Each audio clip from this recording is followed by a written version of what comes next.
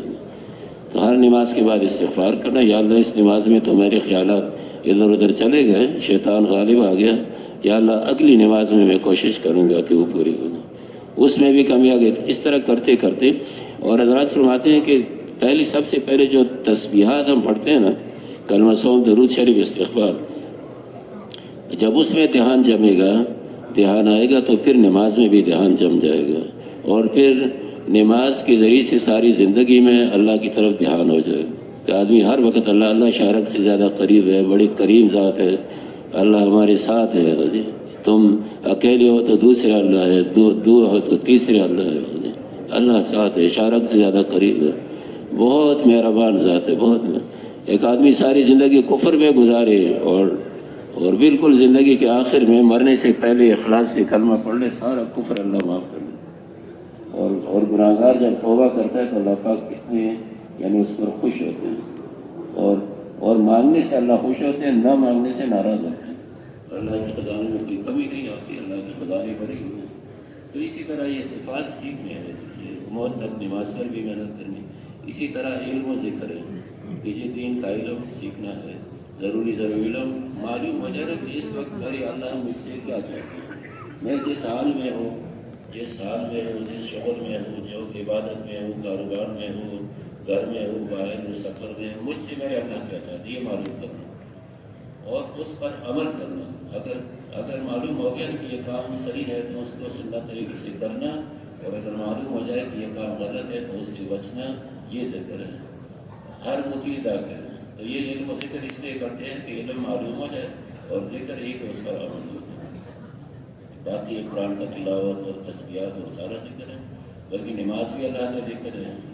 تو ذکر اللہ کی راہ، ایک ہے کہ ذکر کر رہے ہیں غفلت کے ساتھ، اور ایک یہ ہے کہ ذکر کرنا اللہ کی توجہ، اس کی مشق کرنی ہے، اس کی محنت کرنی ہے، مشق کرنی ہے کہ بھائی میری توجہ تسبیحات میں، ذکر کرنے میں میری توجہ اللہ سے ادھر ادھر نہ جائے۔ توجہ جاتی رہتی ہے، شیطان کوشش کرتے ہیں، پھر ہم اپنی توجہ کو مشق کرتے کرتے ہیں انشاءاللہ اس میں وہ آہستہ آہستہ وہ آئے گی انشاءاللہ۔ تو علم و ذکر اس پر بھی محنت ہے، موت تک محنت ہے۔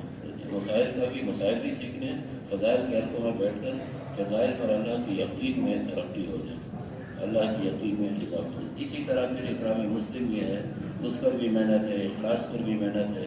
اخلاص کا معاملہ تو بڑا نازک ہے، عمل ایمان کے بغیر بھی قبول نہیں ہوتا، اخلاص کے بغیر بھی قبول نہیں ہوتا۔ ایمان اور اخلاص قریب کے صفات ہیں، اور اخلاص بہت نازک معاملہ ہے، وہ قیامت کے دن پتہ چلے گا کہ ہمارا عمل اللہ کی لیے تھا یا غیر کی لیے تھا۔ ہر عمل کی بات استغفار کرنا، وہ دعوت ہمارا کام ہے، ہماری ذمہ داری ہے۔ تو یہ جو صفات ہے نا، جب ہم سیکھیں گے دوسرے لوگوں کو اس کے لیے تیار کرنا، خروج کے بغیر یہ ہو نہیں سکتا، اس میں خروج کی بھی بڑی فضائل ہے، تو سب تیار ہے انشاءاللہ۔ اب اس مجمع میں جو ایسے ساتھی ہیں جنہوں نے ابھی تک 4 مہینے نہیں لگائے اور وہ کم وقت کے لیے آئے ہیں، تو وہ 4 مہینے کی نیت کر لیں گے، 4 مہینے پورے کریں گے۔ تو کون ایسے ہیں جو 4 مہینے کے آئے ہیں، وہ تو آئے ہیں، جو کم وقت کے لیے آئے اور یہ باتیں سن کر جاتے تو وہ خیر بیٹھ جائیں۔ تو سب کوشش کریں گے نا 4 مہینے، اور اس 4 مہینے یکسوئی کے ساتھ لگائیں گے، بازاروں میں نہیں جائیں گے، لایانی میں نہیں ہوگی، صحیح لگائیں گے۔ یہ بنیاد ہے، 4 مہینے صحیح لگ گئے، ساری زندگی اللہ پاک کامیاب ہے انشاءاللہ۔ نماز کی تیاری کریں، سبحان اللہ۔